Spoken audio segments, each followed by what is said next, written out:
stand up for America. And I think no day is more suiting to appreciate those words after an individual stood for 22 hours almost to defend our liberty and freedom, which I think is really special. And what's really amazing about Ted Cruz, and I'll get into my story, he's in office because of people like you.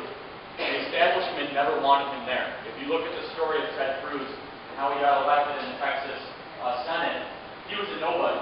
He was polling like 2%, no name recognition, no money, nothing. And he ran on a campaign of liberty, growth, and opportunity. And all of a sudden, through Tea Party support, now he's the new vocal leader for liberty and freedom across this country. I just think it's amazing. Now, I'm not going to stand here for 21 hours today speaking to you, but I think you'll get something out of what I'm going to say.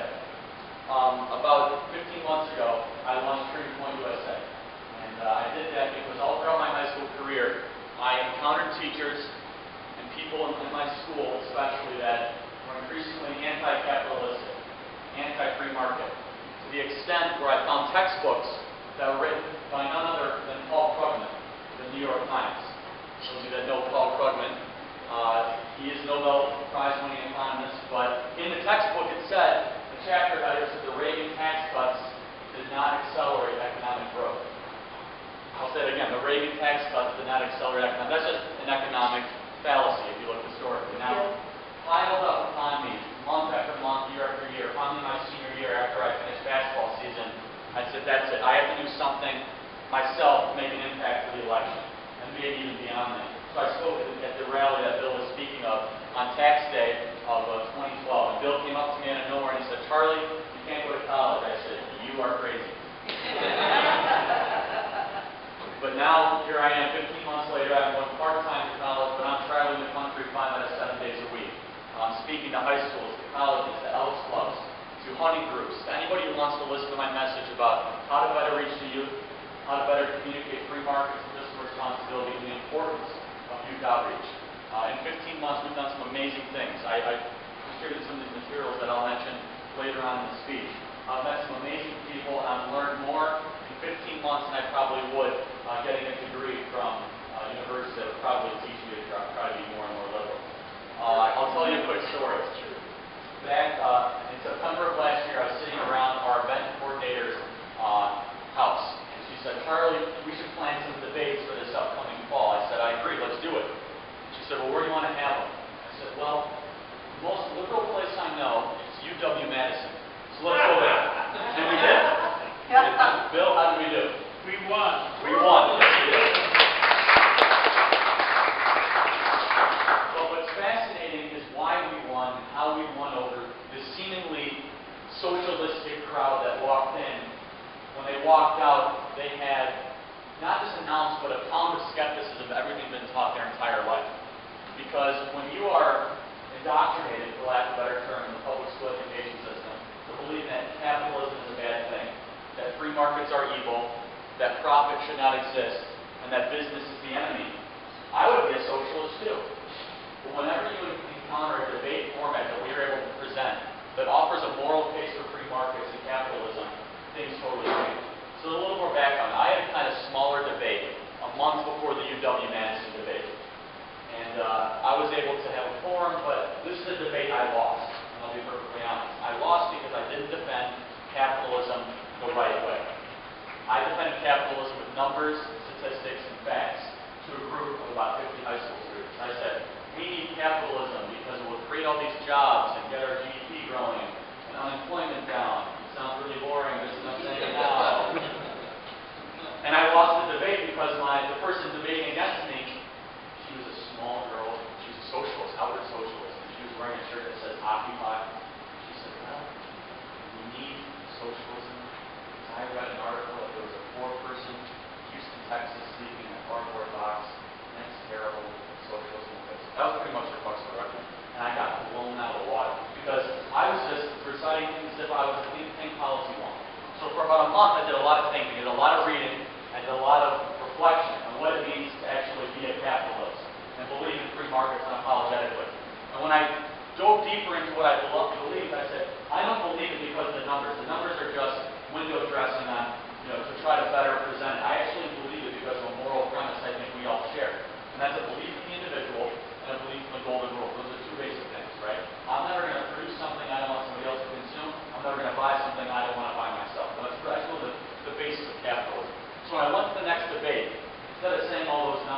decided something completely different.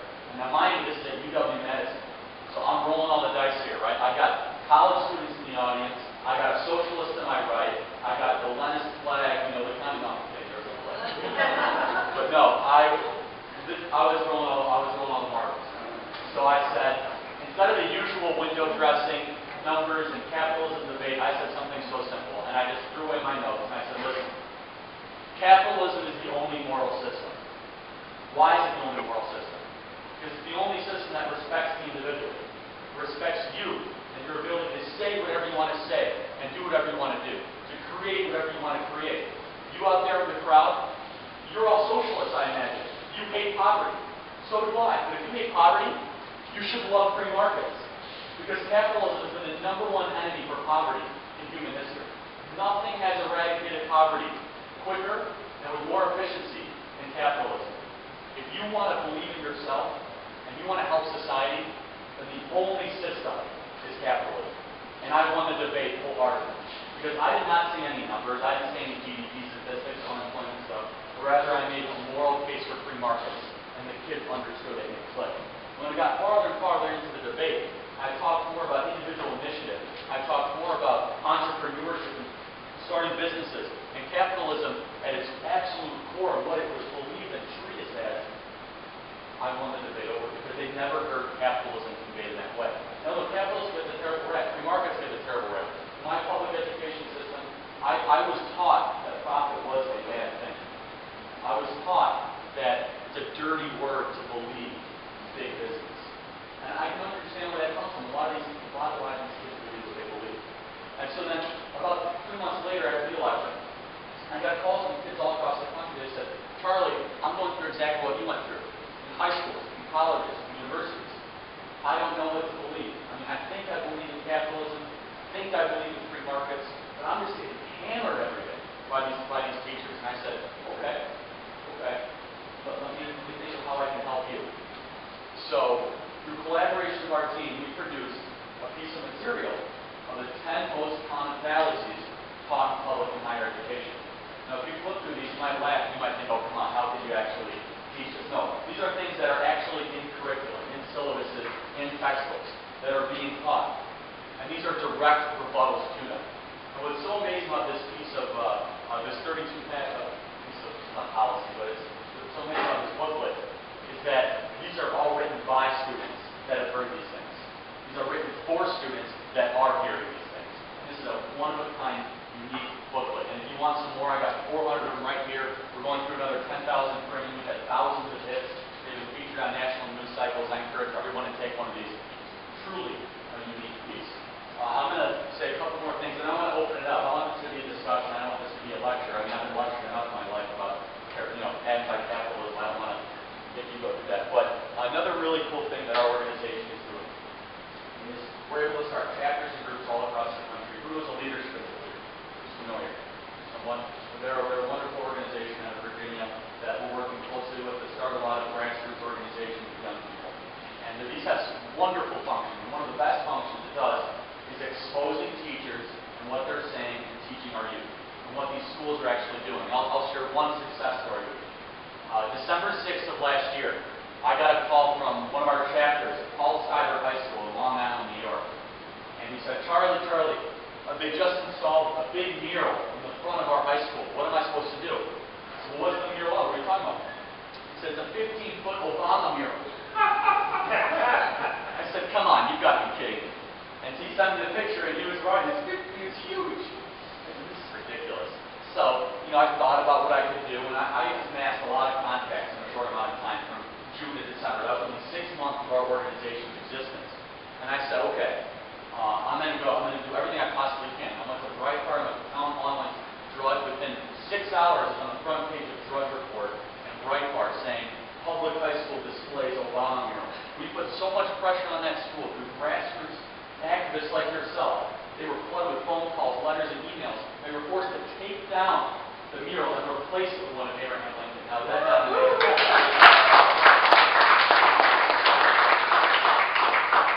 Now, I'm going to close with one thing, and that is what I told. I really want some questions. I can keep on talking forever, but and I think how we convey parts in mind. People say, Charlie, what's the best way that we can win over the youth? What's the best way that we can win over voters? And I think more minds are sculpted around the Thanksgiving table than anywhere else. So that's where the dialogue needs to happen. We have to be unapologetic about our beliefs, and we have to do it in a moral fashion, and we have to try new creative ways to persuade people to our side.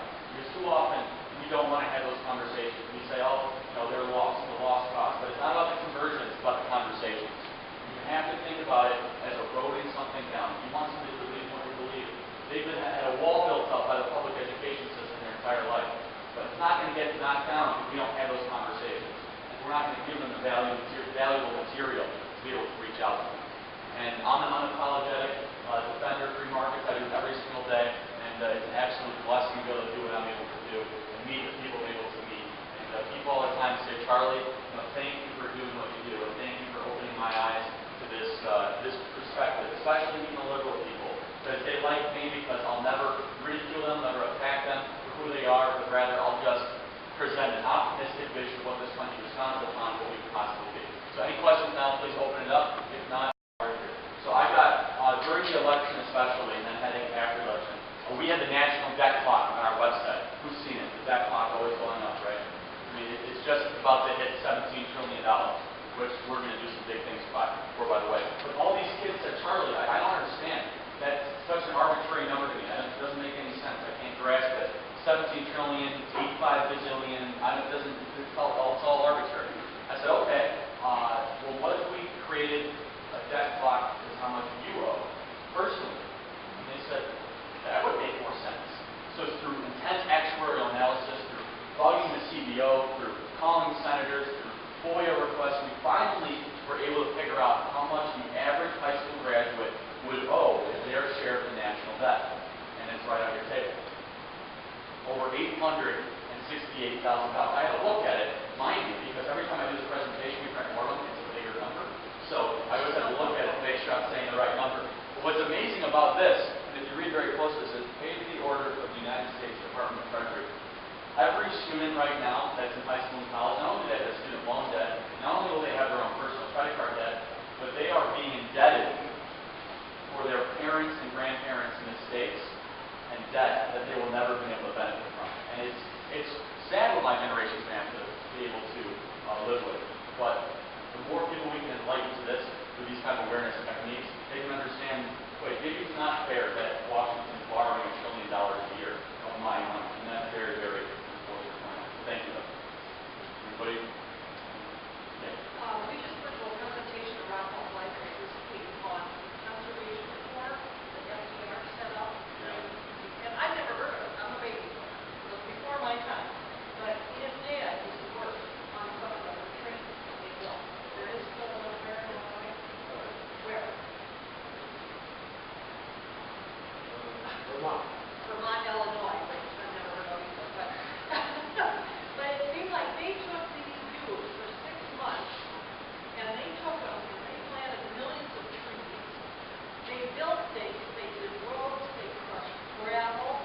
They took dudes who were poor. They sent home, they got $30 a month. They sent home back in 1931. They sent home 25, got 5 for themselves, and kept food on the table for their families.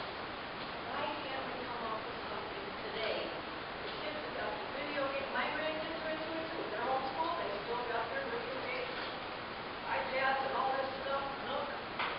Why can't we do something for them and the older kids that are just, they're roaming the street, actually. It's not Pleasant Street. We've got gang problems, certainly. And our churches are trying, Well, I'll kind of take your question, but I'll segue into something that I usually talk about. The reason why we're seeing a lot of this and great kids not being able to find that, and I'll debate anybody anytime for the abolition of the minimum wage. And I'll say why. So many kids nowadays are not able to find work, what they believe in, or find work in what they love, or find work, period, because of the existence of high minimum wages. And I see it all the time. I mean, I know kids that want to get internships, that want to get work in fields that they truly enjoy, but the employers are saying, I can't hire you at $10 or $8 an hour. That's too much. I can hire you at $6, but I might get in trouble with the Federal Labor Board. And I see that happen a lot. And what does that do? That single point video games, that's something. I mean, that's work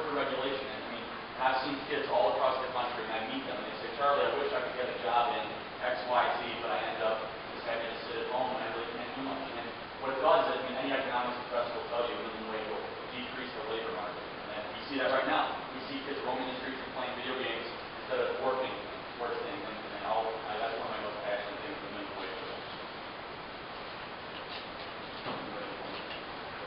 And if you disagree with me, please tell me. I'd love to.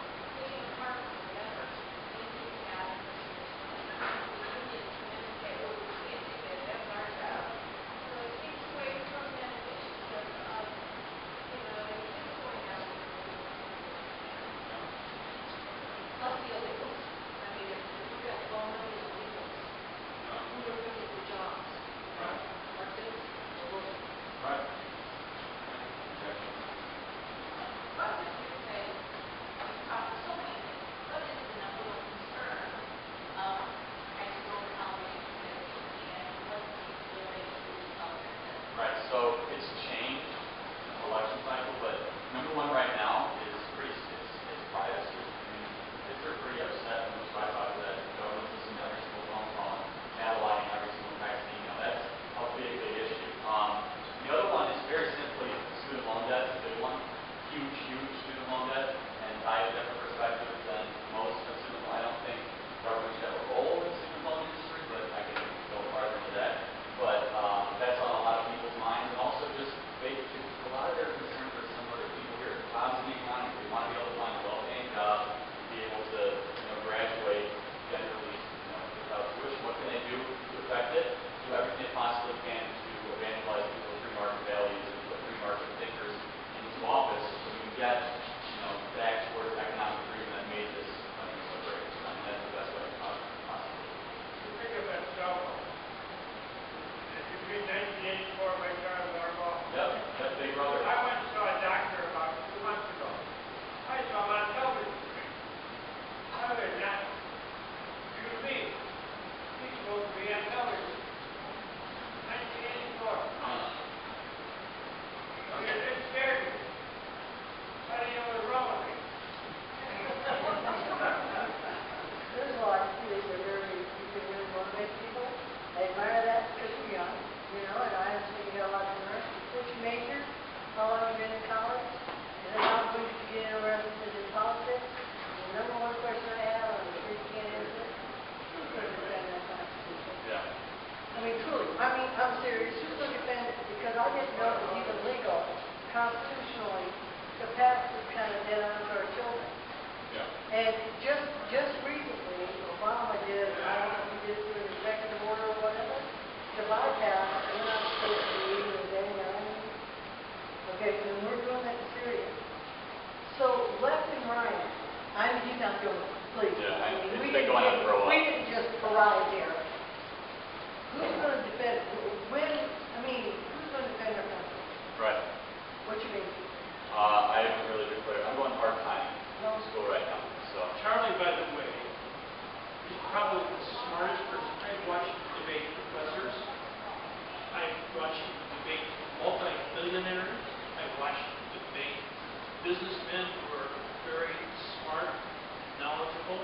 I've watched debate liberals, progressives, communists. Let me tell you a story about communism. Where did he get his skill? It's God given.